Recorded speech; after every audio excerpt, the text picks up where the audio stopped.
This is Kugan Cassius for iFLTV, Sunday afternoon. Um, Delighted as always to be joined by Gareth A.Davies. Gareth, it's been a really sad and tragic few days in boxing.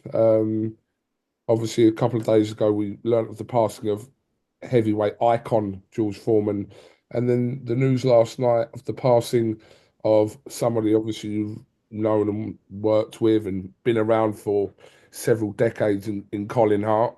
Mm. Um, yeah, a really sad time in boxing at the moment. Yeah, it was yesterday. It was all, excuse me, it was all yesterday. I woke up to the passing of George Foreman in the morning and a very busy 5 hours analysing, writing, talking about it on radio, television for the newspaper. Was about to speak to Don King about him as well, but I ran out of time because I was working on BKB 38 bare knuckle event in Wolverhampton last night, and to just go over what you were saying, it was George Foreman was a bit of a shock in the morning, but it was also straight to work on it as well. And I'd interviewed George many times. So I was writing a personal account for the Telegraph of my meandering experience with him, which was always amazing. He was a very blessed man, as he called himself, and obviously he's an iconic figure in our sport, and he's the last of the trilogy, the triumvirate of Frazier and Ali and Foreman. They are so linked because of what happened between 71 and 74, 75 even. So that was strange and very reflective. I mean, I even ended up doing BBC Radio 4 PM program. After Zelensky and Trump news and all of that, and the economy, I spoke to Rima, the presenter, about George's life, and that was early afternoon. I'd had time to reflect a lot on it by then. And then I went to do the bare knuckle event, and I was working on the broadcast team last night, and then I got a message from Cindy, Colin's wife, saying he'd passed. He was around his family. He'd come home from the hospital, and all his family, his daughters, he's got grandchildren, he's got daughters, one who lives in Australia, she'd come over. Because I'd spoken to Cindy in the week, because someone had said Colin wasn't well. And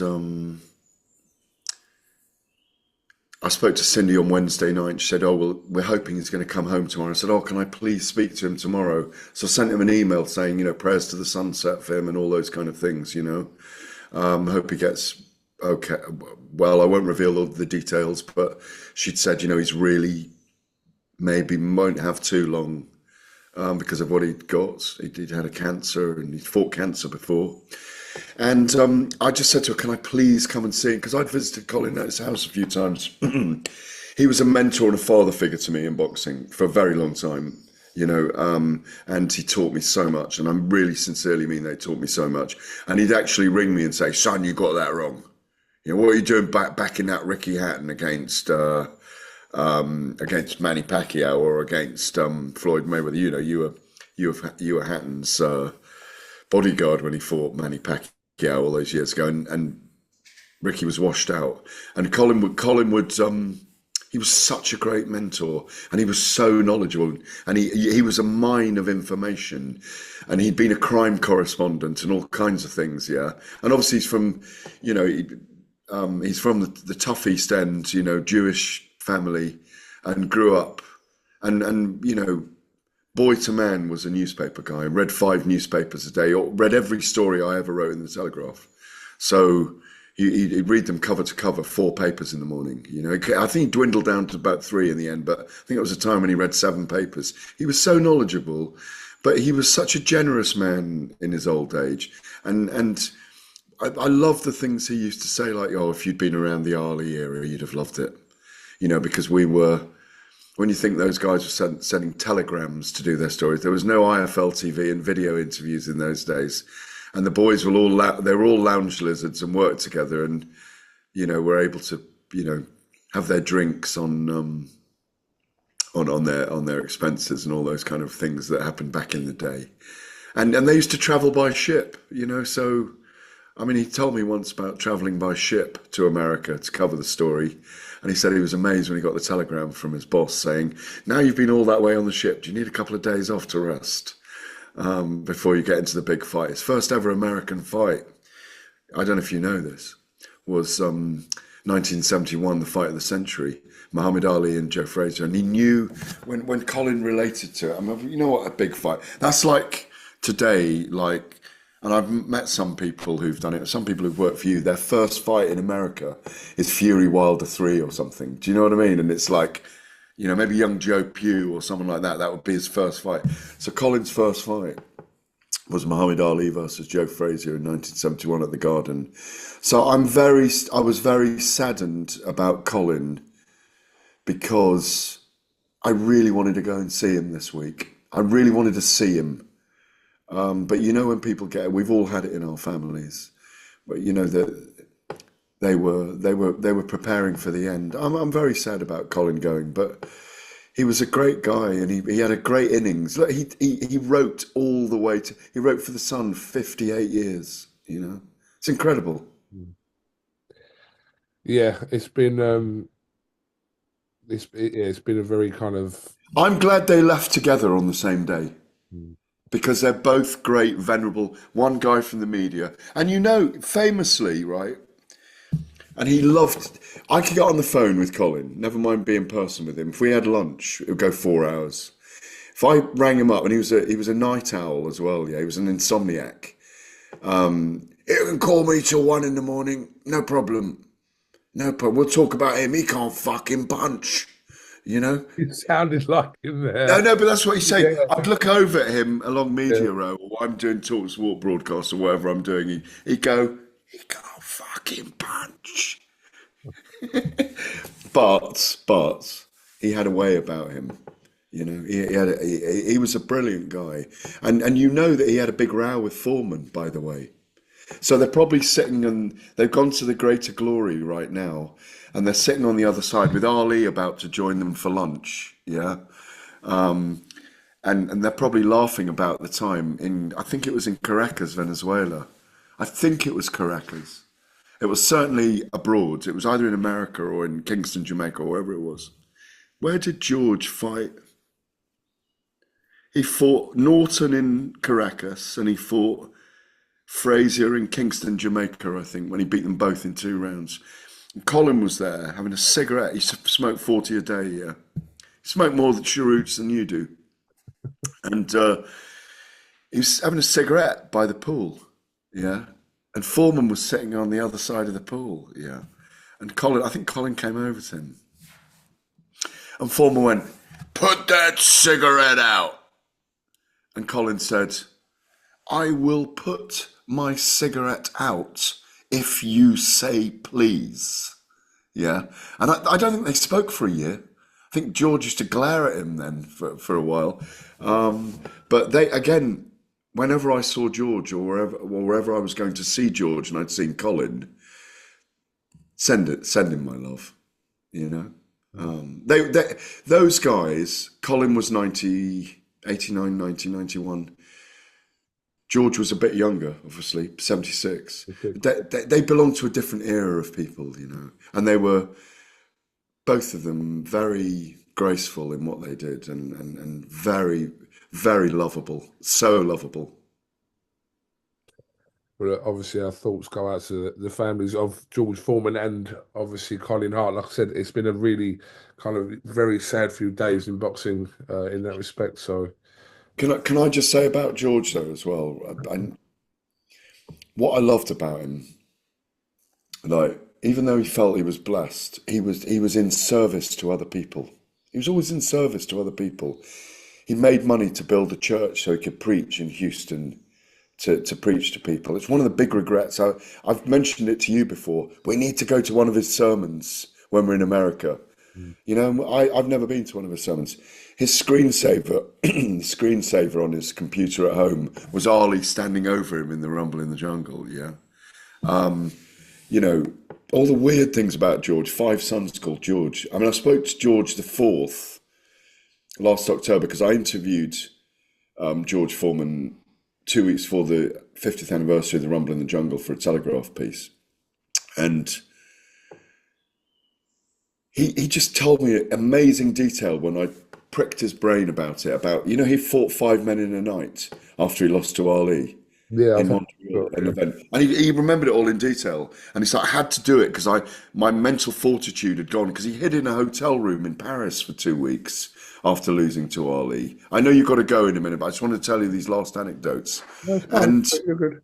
and what was amazing about George, and same as Colin, they were an era of they had memories for great stories. And I just think, for me, he's the fourth greatest heavyweight of all time. But more than that, the Foreman grill. He told me he wanted to invent shoes that would make old people walk. That was his next project. He was talking about that for a few years. I thought he was an absolute diamond, and unique in winning the heavyweight title and then winning it 20 years later, or losing the heavyweight title and winning it back 20 years later. I don't think anyone's ever going to do that, Kugan. Too. Maybe Moses Talma is young enough to do it, by the way, but it's his story is extraordinary. It's so extraordinary, and so is Colin's in many ways. So, two venerable greats passed on the same day into glory together. Absolutely. Yeah, I repeat myself again with this, but yeah, our thoughts absolutely go out to both families and friends of George and Colin. Yeah, absolutely. Can I say one more thing? And I'm very lucky to have done this. A month ago, I recorded My Life in Boxing with Colin Hart. Yeah. Oh, wow. For a program for TalkSport, a series that Spencer Oliver and I have. It's in a studio in TalkSport. We've done 9 episodes. 3 have come out already. They're out there. Thomas Triber, Spencer himself. I interviewed him for that one, and Sean Porter. And I think that because of what's happened to Colin, they may well hurry up and get that edited and out there this week. It's brilliant. Don't if you're listening and watching to this, and I know there's all the nerds and the trolls that say nasty things, but try on this stream today just to give your memories about George Foreman. Give your memories about George Foreman on the messages today. And if you've got any memories of Colin Hart, or you knew him, about Colin, then please do. I'll put the link up on my social media once it goes live. But My Life in Boxing with Colin Hart, I'm so pleased to have done it. Okay, Gareth, just before I let you go, just a couple of things just to finish off on. Did you watch any of the boxing from Australia yesterday? Oh, I haven't caught up with it yet. I don't know who's won. Did Nina win? No, Nina lost. Oh, she won the last one. Well, the towel came in after round 7. Obviously, Sky Nicholson lost her title yesterday. You didn't know that, Gareth? I've been busy with Oh, George Foreman, Colin Hart, and bare knuckle boxing though. Yesterday, I did not delve into any of it yesterday. I was going to catch up on all of it today. That was before you contact me. I was about to just check all the results. uh, So Sky Nicholson's lost as well. yeah, Sky Nicholson's got beaten to Tiara Brown. George I Campbell, saw a headline about Cambosos. yeah, he won. But yeah, that was a. But yeah, maybe we'll talk about this next week when you've watched whatever and give us your thoughts on that. Did you see this Nicholson fight or not? I haven't watched all of the Nicholson fight yet, but Because she's very difficult to beat with her style. I'm fascinated to watch that.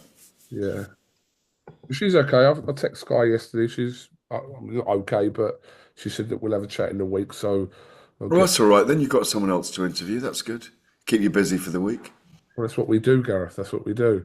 Last one, Gareth. Well, there's no misfits though, is there? So there's no. Unfortunately, no, Kansai's ill, so the Misfits card has been postponed. We're waiting for a date on that. Yeah. Obviously, we've got Altrincham, the debut of Pat Brown on Friday, which will be interesting. Are you going to be in Altrincham this week, or? No, I'm going to be. I might go up for that, but I'm doing Talk Sport, I think, on Saturday night, and I'm heading to America for another event next week, some point. So, but I'm interested to see what Pat Brown does. I think he was the leading guy on the Brazilinator in Talk Sport. The punch bag when he came in. He's got a hefty old punch. Is he going to fight Bridger or Cruiser? Bruiser. Cruiser. Very interested to see his big fanfare, of course. We'll see how he gets on. Absolutely. Very, very last one. Who wins, Jake Paul or Anthony Joshua? Jake Paul. Right, No, Gareth I'm Davies, kidding. No, thank you don't very cut much. me off on that. No, no, no, no, Speak no, soon. no, no. Um, I won't do that to you. I think it might happen weirdly. Weirdly, I was starting to think this yesterday. I mean, we When get. I got 35 calls at 7 o'clock yesterday morning, I thought it was that. I listened to Jake Paul's clip, him talking about it, and all this stuff that comes out of Jake Paul's mouth. No one's surprised about it. He was that, regardless of what people think, that situation with Canelo was at some point a real situation that. No, no, I thought it as soon as I went to Mike Tyson, Jake Paul. As soon as that had happened, I was saying to people, I had, you know them. I had Lewis Hart, Oscar Bevis, other people. I was talking to them around a table one day, and I was saying, "It'll be Canelo next. Watch, it will be Canelo next." He's pushing, he's pressing the flesh, because Anthony Joshua's not to be impolite to him, scratching his head metaphorically, going, "Could I play the game with that or not?" I mean, the truth is, Anthony Joshua is far too big, far too powerful, far too young for Jake Paul. He's going to smash him. He's going to knock him the F out. But what a build-up that would be. Right, we're going to leave it on there. Gareth, All listen, right. we'll All have right. to catch up next weekend, but Yeah. hopefully a wonderful Sunday.